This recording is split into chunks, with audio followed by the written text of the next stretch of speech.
গাজীপুরের কালিয়াকৈর উপজেলার মৌচাক ৬ ইউনিয়নের কলাবাধা এলাকায় সামান্য বৃষ্টিতেই ব্যাপক জলাবদ্ধতার সৃষ্টি হচ্ছে। এতে এলাকাবাসীকে প্রতিনিয়ত চরম দুর্ভোগ পোহাতে হচ্ছে। স্থানীয়দের অভিযোগ, অপর্যাপ্ত ড্রেনেজ ব্যবস্থা ও পানি নিষ্কাশনের অভাবে অল্প বৃষ্টিতেই রাস্তাঘাট ও আশপাশের এলাকায় বুকসমান পানি জমে যায়।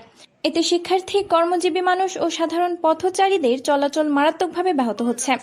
গত ৮ জুলাই জলাবদ্ধতার মধ্যে মর্মান্তিক এক ঘটনা ঘটে। স্থানীয় সূত্রে জানা যায়, একই এলাকার দুটি ভাড়াটিয়া পরিবারের ২ বছর বয়সী দুটি শিশু জমে থাকা পানিতে ডুবে মারা যায়।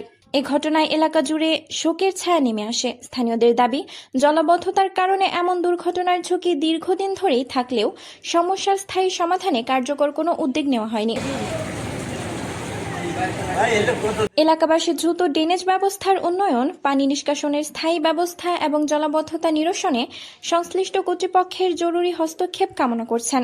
তাদের মতে, দ্রুত ব্যবস্থা না নিলে ভবিষ্যতে আরও বড় ধরনের দুর্ঘটনা ঘটতে পারে। মাহবুব রহমানের তথ্যচিত্রে মালিহা আফরিন প্রেমা, চ্যানেল 21, গাজীপুর।